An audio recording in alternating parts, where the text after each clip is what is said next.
First time I ever took my wife around my family. My aunts and them told her that, yeah. My nickname is Bobo. They said, yeah, we used to get Bobo up. We used to get Bobo a beer and tell him, take it to the head, take it to the head. And he would grab that bottle and drink that whole bottle in a pamper. You know, they tell my wife, we used to roll joints and blow shotguns in his face, and he used to go to sleep.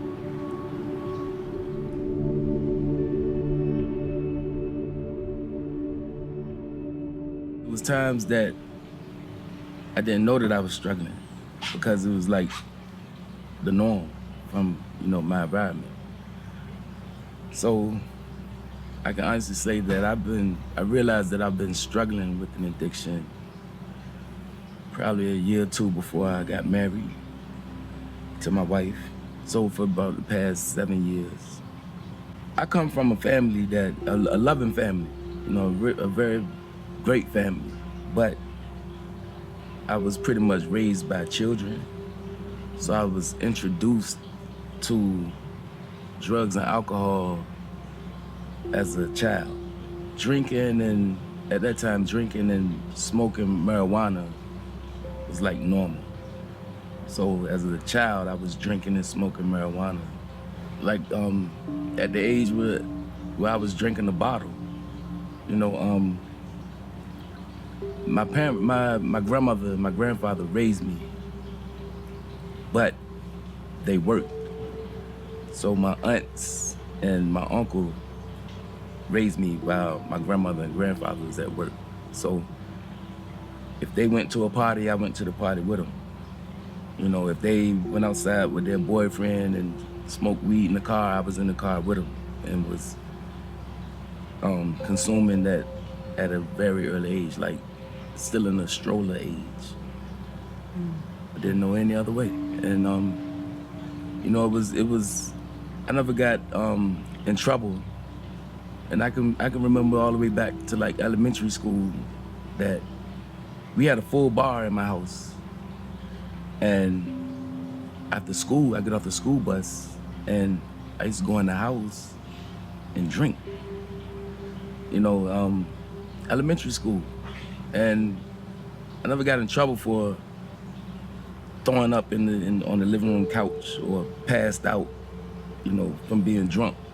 You know, it used to be funny to my aunts and you know, I don't want to speak bad about them because they were children themselves. They didn't know what they were doing, you know, because they loved me. They did, I know that. But they didn't even know that they was doing anything wrong to me. My mother didn't raise me, but she lived not far from where my grandmother's house was. I can remember getting on my bike and riding to my mother's house. And like when she was in the bathroom or something, I would go in her drawer, her dresser drawer or her cabinet, kitchen cabinet, and steal like bags of weed. And at the school bus stop, smoking joints. Or I can remember elementary school going in the neighborhood convenience store and stealing like bottles of beer, put them in my book bag and drink them on the school bus. Get out of school, couldn't wait to get home and get drunk, drink liquor, and smoke marijuana. I really didn't think about it as a problem until I met my wife. Because when I met her, you know, I tried to hide it. But at the same time, I don't know what I was hiding because it was normal, but she wasn't doing the things that I was doing. So I would drink in front of her, but I wouldn't do other things in front of her because eventually it did graduate from marijuana to powder cocaine. I was married before her, and something went on between me and my ex-wife that we got a divorce. And I have 3 children with her. And during the divorce, I went through a lot with child support and moving out on my own without my children. And things weren't going too well for me, and the only thing that I could do to cope and to deal with those, those traumatic situations, I got drunk and high all day long to the point that I couldn't even go to work. And I was getting evicted from my apartment because I couldn't save my money to pay my rent because I couldn't go to work. And a friend of mine, a real close friend of mine, he called me one day and said, "Yo, I need you to get up." He said, I'm gonna take you out for lunch. He said, "You can't sit in the house all day, I'm gonna take you out for lunch." And he came and picked me up and he took me to Ruby Tuesdays on his lunch break. So me and him and Ruby Tuesdays sitting at the bar, and I'm drinking a drink.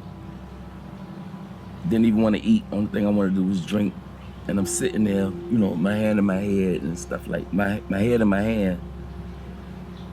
And a woman came from behind me and stood behind me and put her hands on my shoulders. And she said, "Look, don't think that I'm crazy or anything like that." She said, "But I've been praying for God to bring a good man in my life." She said, "But God told me that the man that he was gonna bring into my life, he was gonna be broken. And it was gonna be her duty to bring me back to where I was supposed to be." And me and her been together since that day. That was you? That was me. We've been together since that day. And we had a good time, and we talked to one another, and for some reason, that was the first time I've ever opened up to anybody. And I was like really telling her stuff, like I couldn't stop talking. It was just pouring out, and she was like, "Wow, that's a lot to take in." But she stayed. Yeah. She stayed. I had also came out of, and I know a million women can understand this. I had also just came out of a difficult relationship, so I had been praying and asking God just to bless me with the right relationship. He knows who I am. He knows what I want. And when I met him, and I just instantly just looked into his eyes, that's all I saw. So if he was high, I couldn't tell because I was looking deeper into something else. So I was immediately just interested because I saw a good-hearted man. I really did. I saw his heart, and I wanted to know more. So I took a chance, and I did take a risk because obviously there's some things on the surface that I don't agree with or think that it will be good for me. But I decided to lock in and just see where the ride would take me. So that was the night that he went out and partied, and he came in late, early morning hours, and I knew he was high. And this was a time that I found out that he was using cocaine, and he didn't admit it to me. I actually found out from a family member, one of his family members, and I was pushing him, getting him to tell me, making him tell me, and he wouldn't. And he just wouldn't admit to it. He just wouldn't. And I knew he was. But he was thinking, we later found out that his thought was, if I never seen him do it, then he didn't, no, I don't have to admit to it. You can't prove it. So it caused a lot of arguments and fights. But this last fight that we had was the worst, because he left and stayed gone forever. And he could pick up from there, because that's when he called me one day and told me that he did need help, and he admitted to it finally. Like she said, if you didn't see me do it, I didn't do it. And I was really believing my lies. Like, I don't have no problem. I don't have a problem. And the last incident was, I left, got all my stuff out the house, put it in my car, and I left, and I changed my phone number. I didn't answer emails. And it took me to a point where I ended up becoming a drug dealer. I wasn't working anymore. Only thing I was doing was selling drugs and getting high and drinking. I'm riding around in my car 4 or 5 o'clock in the morning with drugs and alcohol in my car, running from here to there, here to there.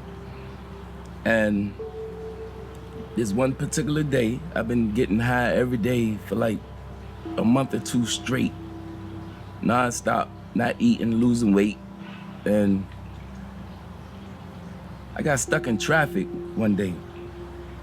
And when I was stuck in the traffic, I haven't talked to her for like 2 months. And on the day that I was stuck in this traffic, I don't know what happened. Something came over me. I'm looking, while I'm sitting in traffic, I'm looking and I see a bottle of liquor in my passenger seat, a 12-pack of Heineken on the floor, a dollar bill filled with cocaine in my lap. And I just kind of went crazy in the car.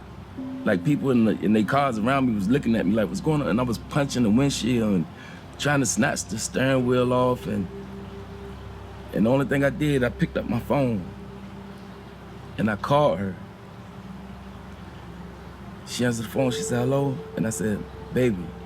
She said, baby, where you at? I said, I'm in traffic. I said, but listen, I said, excuse my French, I said, I'm f***ed up. And she said, what you mean? And I said, I'm messed up. And I said, and I can't shake it. I said, I can't shake it. This is the first time I ever admitted to her. And she said, well, what are you doing? And I said, I'm getting high, I'm doing cocaine. And she said, well, come home. And I said, I can't come home right now because I had so much. I told her the truth. I said, I can't come home right now. I said, because I still got some stuff that I need to do. And she said, well, just be safe, but I need you to come home. And I said, listen though, I need help. And she said, what, you want to go to a meeting or something? I said, nah, I want to go to a rehab. And she said, I'm gonna call you back. And she called me back and she said, I found one in Williamsburg. And I said, nah, that's too close to home. I would leave that. I would leave there.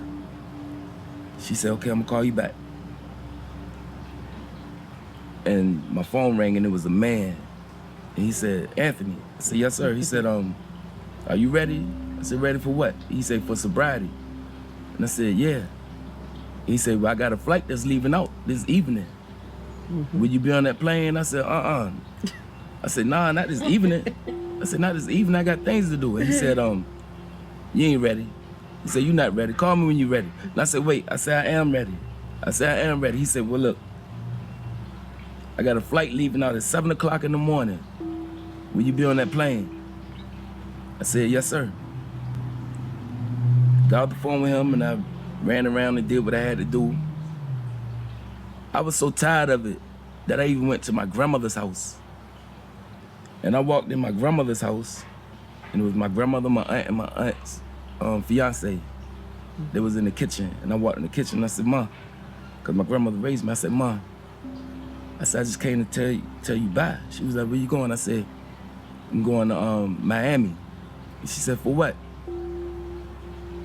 And I said, I'm going to rehab. And I just took off and ran in the back room and I went and dove on the bed and I just buried my face in the pillow and I was just screaming. And my grandmother, my aunt, and my aunt's fiance came and they was just on me. And they was like, you gonna be all right. They said, you gonna be all right. And I went home. And I knocked on the door. My wife opened the door and she said, baby, you look tired. And I said, I am. I said, I'm tired. And I went and took me a shower and I slept. I slept and slept. Next morning I woke up and I got on that plane. And I came here. That was like the best day of my life. That was like the best thing I ever heard in my life. For her, after all that, and for her to say, come home, she ain't talked to me in 2 months. Not one word. No response and no emails or anything. And she said, baby, come home. That was the best thing anybody could ever say to me at that time. Really. So this was the first time that anybody has ever like showed any like that they cared, like they wanted me. Cause one thing she used to always say to me was, She used to always tell me, you know, you need to always keep your cape on.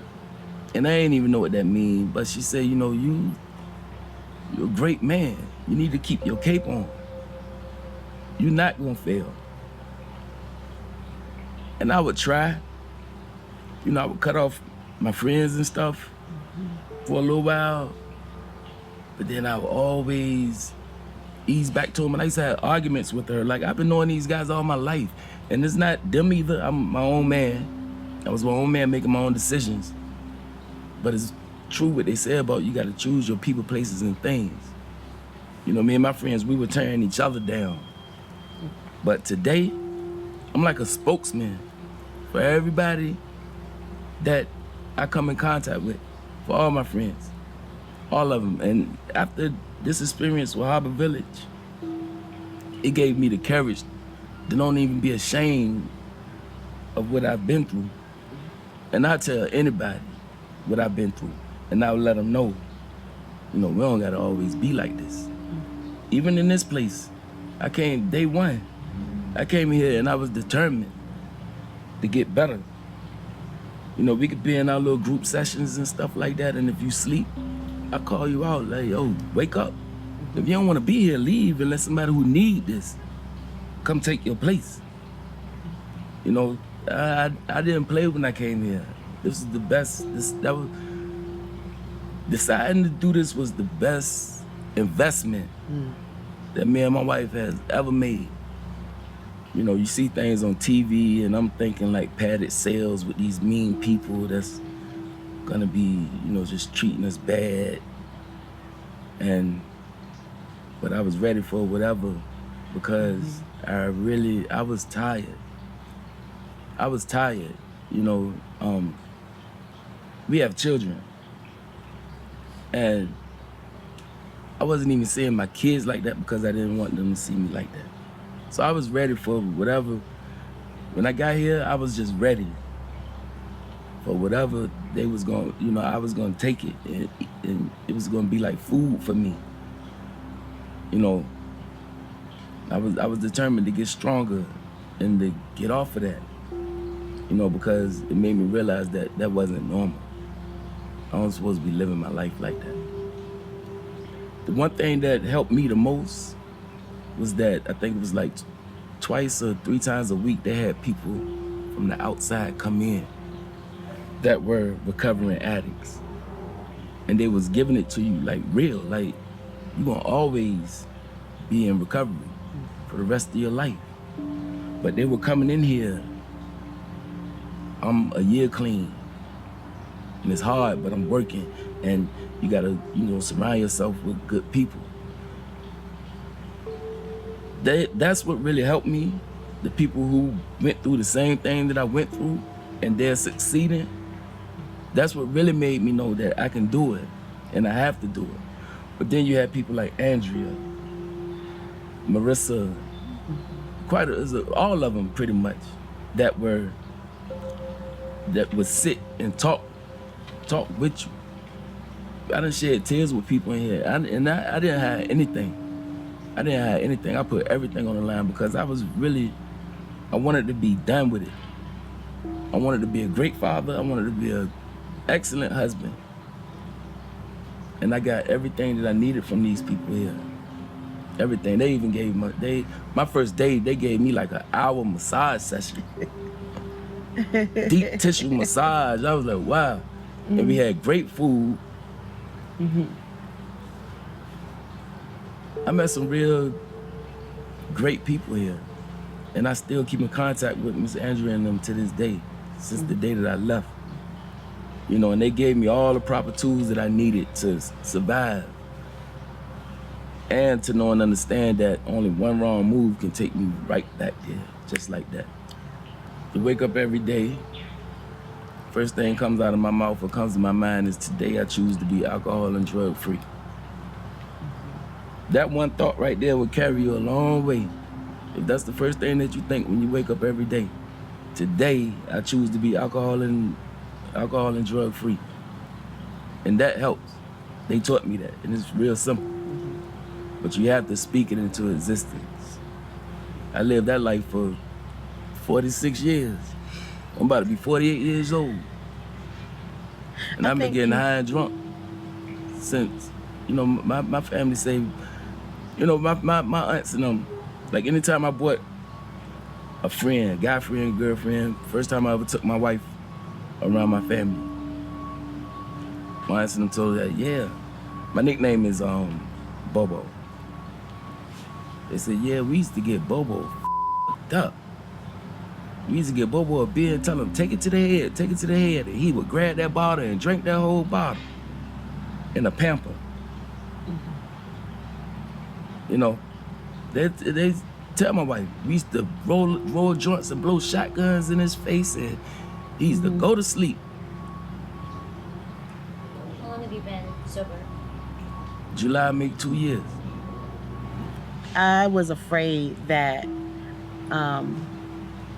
that he was just doing it for me, because I heard stories like that they just do it because they want to keep you, or so I didn't want him to do that for that reason. So I would test him and I would say, are you ready? You want to leave? And to my surprise, which was a good surprise, he would say, no, baby, I'm going to do this. And that's when I knew he was serious, because I was offering, and it blew my mind. I was afraid that I would have to deal with this man for the rest of my life because I loved him with an addiction. I was afraid that I was going to have to accept it, because when you love someone, it's hard to walk away. But he did it. And we talked about it later, was that I loved him that much, that I would come and get him, right? I know she would have came. But he loved himself so much that Finally. he stayed. And that was just everything to me. In the days that I was getting high, like the way I was, I did used to look at myself in the mirror and say, why you keep doing this? What is wrong with you? Why you just can't stop? I ain't never had an answer for it. And I didn't know how to get the answer. But when I said that I wanted to go to rehab, I was like, really, it shocked me, that I really said that, and I was serious. And got on that plane.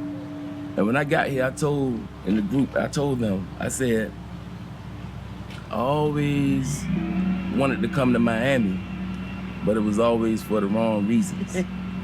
I always wanted to come here and get with the right connect and get keys of cocaine and take it home and sell drugs to the whole Virginia. So are you saying your first experience in Miami wasn't what you had always dreamed it was? It was the best experience that I could have ever came to. For real. It was. It was. He was everything that I wanted in a man, besides this, that. But I had to think to myself, what would I rather have, right? So many times women get in a relationship with men who are everything they want on the surface, but internally they're not getting the love, they're not getting the caring, the sensitivity. This man was everything that I wanted inside, but then the outside, I had to just, and I said, I never had that before in a man, and I want that. And I think if we have that, we could change the outside, And so I chose it. But I knew that I was not gonna enable the other part of him. I was gonna actually provoke that stuff into change, some kind of way. I didn't know how it was gonna end up. I didn't know how it was gonna look, but it was scary, but I was willing to take that chance. When I left here and went home, I went home as a man that she ain't never seen in her life. I wasn't the same man I was the day she met me. And that day, when I got her off that plane and came to that, oh my God, I was like, wow. We just and she hugged said, each baby, other. look at you done gained so much weight. Look at your skin complexion is so... It was worth it. If you really love the person that's going through it, you need to know and understand that it's not the man is not the person, it's the illness. Because it's an illness that you have to get treated for, because it's not very often that people do it on their own. You need treatment. And you have to have love when you're going through it, because if you don't have nothing to live for, you're going to stay on that path. You just got to put in the work. It's not easy. Just put in the work, and the outcome it'll be a beautiful outcome. Yeah, We did that. we did that. We did that.